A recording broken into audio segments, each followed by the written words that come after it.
क्या आपने कभी सोचा है कि सिस्टम के लिए आपकी जिंदगी की कीमत क्या है? नहीं ना, मैं बताता हूँ आपको। लेकिन उससे पहले आप ये जान लीजिए कि पिछले 5 साल में सरकारी बैंकों ने लोगों के ही अकाउंट से 8,500 करोड़ रुपए एज पेनल्टी सिर्फ इसलिए काट लिए क्योंकि उनके अकाउंट में मिनिमम एवरेज मंथली बैलेंस नहीं था। इसके अलावा 23 जुलाई को निर्मला सीतारमण जी ने जो बजट पेश किया, उसके बाद टैक्स को लेकर अपोजिशन और आम जनता ही नहीं बोल रही थी कि टैक्स बढ़ा दिया, बल्कि निर्मला सीतारमण जी के साथ ही कैबिनेट में मिनिस्टर नितिन गडकरी जी ने भी लेटर लिखकर कहा है कि प्लीज मैम थोड़ा टैक्स हटा दीजिए। और बढ़ते टैक्स को लेकर राज्यसभा सांसद राघव चड्ढा की ये वायरल क्लिप तो आपने सुनी ही होगी। पिछले 10 सालों में टैक्स लगा लगाकर सरकार ने एक देश के आम आदमी का खून चूस लिया। अब आप मानिए आप 10 रुपए कमाते हैं, उसमें से 3-3.5 रुपए आप इनकम टैक्स के माध्यम से दे देते हैं, 2 रुपए 2.5 रुपए जीएसटी आपका चूस लेता है, 1.5-2 रुपए आपका कैपिटल गेन टैक्स लगता है, सेस सरचार्जेस 1-1.5 रुपए के लग जाते हैं, तो मात्र 10 रुपए में से 7-8 रुपए तो सरकार के खजाने में चला जाता है। तो आम इंसान को मिलता क्या है, आम आदमी को मिलता क्या है? और सरकार जो हमसे इतना टैक्स लेती है, उसके बदले में सरकार हमें देती क्या है? सोचिए, आप इतना टैक्स देते हैं, बदले में आपको क्या मिलता है? आप कहेंगे कि भाई इससे हमारी जिंदगी की कीमत का क्या रिलेशन। लेकिन दोस्तों, आप सरकार को जो भी टैक्स देते हो डायरेक्टली या फिर इनडायरेक्टली, उसका आपकी जिंदगी की कीमत से रिलेशन है। कैसे है और कैसे सिस्टम ने इसका मजाक बनाकर रख दिया है, आइए समझते हैं इस वीडियो में। नमस्कार, मेरा नाम है सुनील और आपका मेरे यूट्यूब चैनल पर स्वागत है। बात है दिल्ली की, तारीख थी 27 जुलाई। देश की सबसे पावरफुल बिल्डिंग संसद, जहां पर कानून बनते हैं और कहा जाता है कि देश सिर्फ कानून से चलेगा, उस बिल्डिंग से महज 5 किलोमीटर की दूरी पर एक दूसरी बिल्डिंग के बेसमेंट में इल्लीगल लाइब्रेरी चल रही थी। उन नालों की सफाई ना होने की वजह से बारिश का पानी सड़क पर बढ़ता है। सड़क पर भरा बारिश का पानी बिल्डिंग के बेसमेंट में ना जाए, इसके लिए बिल्डिंग वालों ने एक जुगाड़ लगा रखा था। वो जुगाड़ फेल हो जाता है और पलक झपकने भर की देर में बेसमेंट में चल रही इल्लीगल लाइब्रेरी में 10-12 फीट तक पानी भर जाता है और इस पानी में यूपीएससी की तैयारी कर रहे 3 स्टूडेंट्स डूब जाते हैं। इनको बचाने के लिए इमरजेंसी नंबर 112 पर कॉल किया जाता है, लेकिन टाइमली हेल्प नहीं मिल पाती है और उन तीनों, श्रेय यादव, तान्या सोनी और नवीन डाल्विन की डूबने से मौत हो जाती है। अब आप ये बताइए कि इन 3 मासूमों की मौत का जिम्मेदार कौन है? ये तीनों स्टूडेंट खुद जो वहां पढ़ने गए थे, सरकार के वो अधिकारी कर्मचारी जिन्होंने इस लाइब्रेरी की एक नहीं 2-2 बार शिकायत होने के बावजूद भी कार्रवाई नहीं की, वो, या फिर वो अफसर जिनकी जिम्मेदारी थी कि वो सुनिश्चित करे कि बरसात से पहले सभी नालों की सफाई हो जाए और बारिश का पानी सड़क पर ना रुके, या फिर वो रेस्क्यू टीम जो संसद से मात्र 5 किलोमीटर की दूरी पर भी समय पर नहीं पहुंच पाती है, या फिर वो नेता जिन्होंने इन 3 मासूमों की मौत पर अपने घड़ियाली आंसू बहाकर अपनी राजनीतिक रोटी सेकने की कोशिश करे, या फिर इसके जिम्मेदार हैं आप, जिनके दिए हुए टैक्स के पैसे से इस घटना के जिम्मेदार लोगों को तनख्वाह मिलती है, या फिर जिम्मेदार है वो सिस्टम जिसका हिस्सा हम सभी हैं। आइए एक एक को लेकर बात करते हैं। सबसे पहले वो स्टूडेंट जो इस एक्सीडेंट के बाद नहीं रहे। उनके माता पिता आज सोच रहे होंगे कि काश शायद उस दिन बच्चों को कोचिंग करने के लिए ना भेजते तो ये दिन नहीं देखना पड़ता। लेकिन इसके लिए वो जिम्मेदार नहीं है कि उन्होंने उनको कोचिंग करने के लिए दिल्ली भेजा। जिम्मेदार है हमारा एजुकेशन सिस्टम, जिसमें हमें graduation, post graduation, even PhD तक करने के बाद भी एक अदद नौकरी के लिए भटकना पड़ता है और नौकरी पाने के लिए स्टूडेंट्स को कोचिंग तक लेनी पड़ती है। हमारे एजुकेशन सिस्टम के हालात ये है कि only 4-5% graduates are employable, 55% graduates तो नौकरी पाने के लायक ही नहीं है। या फिर जिम्मेदार है सरकार के वो नीतियां जो यूथ को जॉब के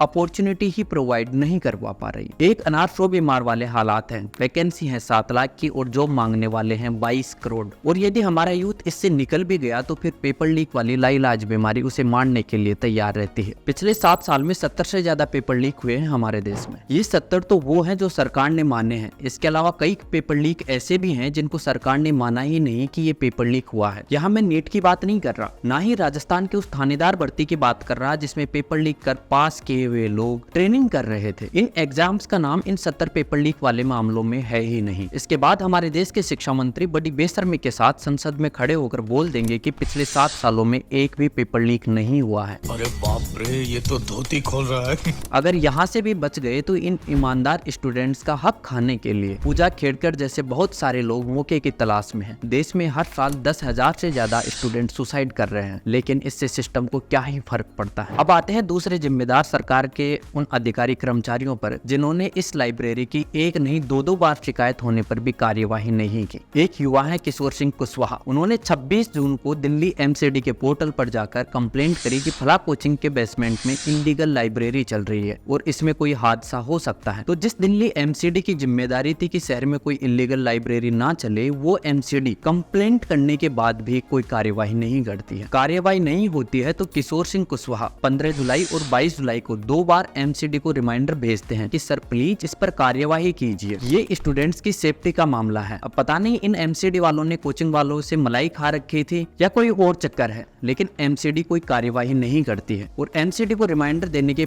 5 दिन बाद ही ये घटना घटती है और उन 3 स्टूडेंट्स की जान चली जाती है जो सिर्फ पढ़ाई करने आए थे। तीसरा कारण है नालों की सफाई ना होना। यूँ तो दिल्ली में हर साल नालों की सफाई पर 100 करोड़ रुपए से ज्यादा खर्च होते हैं और सफाई की डेडलाइन 30 मई होती है, लेकिन अब की बार इसे बढ़ाकर 15 जून कर दिया गया था। अब 100 करोड़ रुपए खर्च होने के बाद भी इन नालों की कितनी क्या सफाई हुई होगी, उसका अंदाजा आप इस घटना से लगा लीजिए। फोर्थ रीजन की बात करें कि लाइब्रेरी में पानी बढ़ते ही इमरजेंसी नंबर 112 पर कॉल करके हेल्प मांगी गई थी, लेकिन संसद से 5 किलोमीटर की दूरी पर भी समय पर मदद नहीं पहुंच पाती है और इन 3 स्टूडेंट्स की समय पर मदद न मिलने की वजह से डूबकर मौत हो जाती है। बाद में कहा गया कि ट्रैफिक की वजह से रेस्क्यू टीम टाइम पर नहीं पहुंच पाई। संसद से 5 किलोमीटर की दूरी पर भी ये हालात हैं तो बाकी जगह क्या हाल होगा, आप खुद सोच लीजिए। घटना घट गई, 3 होनहार स्टूडेंट मारे गए। फिर आते हैं नेताजी। चूंकि दिल्ली केंद्र शासित प्रदेश है और यहाँ पर उपराज्यपाल केंद्र सरकार द्वारा नियुक्त किया जाता है, वो बीजेपी के हैं। दिल्ली में सरकार और एमसीडी आम आदमी पार्टी के हैं, तो ये दोनों पार्टियां एक दूसरे पर घटना की जिम्मेदारी डालती हैं। एक पार्टी कहती है कि उपराज्यपाल काम नहीं करने देते, तो दूसरी पार्टी कहती है कि सरकार काम ही नहीं करना चाहती। सब एक दूसरे पर आरोप लगाकर अपनी राजनीति चमकाने की कोशिश कर रहे हैं, लेकिन समाधान निकालने की कोशिश कोई नहीं कर रहा। हर छोटी बड़ी बात पर तुरंत ट्वीट करने वाले प्रधानमंत्री मोदी सिस्टम की लापरवाही से हुई इन 3 स्टूडेंट्स की मौत पर ट्वीट तक नहीं कर पाते हैं। बेचारे भूल गए होंगे, टेंशन बहुत है ना।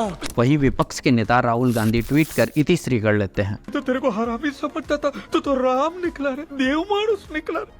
और अपने इन 3 साथियों की दर्दनाक मौत पर इंसाफ के लिए प्रोटेस्ट कर रहे स्टूडेंट्स को पुलिस डिटेन कर लेती है। इस घटना के बाद दिल्ली के उपराज्यपाल, दिल्ली सरकार और एमसीडी हरकत में आते हैं और बिल्डिंग के बेसमेंट में चल रही इलीगल कोचिंग्स और लाइब्रेरी पर एक्शन लेते हुए उन्हें सील कर देते हैं। लेकिन ये तो वही बात हो गई, सांप तो चला गया और अब दिखावा करने के लिए लाठी पीटी जा रही है। इनकी ये शक्ति कितने दिन चलेगी, ये देखने वाली बात होगी। कहीं ऐसा ना हो कि कुछ दिन बाद ही ये सब वापस पहले की तरह शुरू हो जाए और फिर से उसी मौत के साए में पढ़ने के लिए स्टूडेंट मजबूर हो जाए। अब बारी आपकी, क्योंकि इस घटना में 3 स्टूडेंट्स की मौत के लिए कोई एक व्यक्ति जिम्मेदार नहीं है, बल्कि इसके लिए जिम्मेदार है पूरा का पूरा सिस्टम। और उस सिस्टम को चलाने के लिए जो पैसा लगता है वो आपके खून पसीने से कमाया हुआ पैसा ही है, जो आप डायरेक्ट और इनडायरेक्ट टैक्स के रूप में देते हैं। और आप टैक्स दे रहे हो तो ये आपकी जिम्मेदारी है कि आप सरकार या फिर अथॉरिटीज पर ध्यान रखें कि कहीं आपका पैसा गलत जगह तो खर्च नहीं हो रहा। ये घटना तो एक उदाहरण है, रोज कई ऐसी घटनाएं घटती रहती हैं जिसमें सिस्टम की लापरवाही से मासूम लोगों की मौत किसी बिल्डिंग पर लगे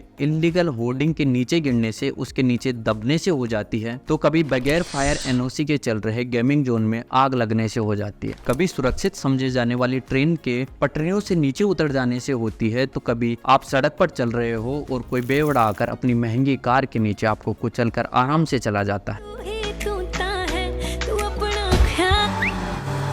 गलत का विरोध कीजिए और खुद का ख्याल रखिए। अगर आपको ये वीडियो पसंद आया तो इसे लाइक कीजिए, कमेंट कीजिए, शेयर कीजिए और चैनल को सब्सक्राइब कीजिए। मिलते हैं अगले वीडियो में, तब तक के लिए नमस्कार।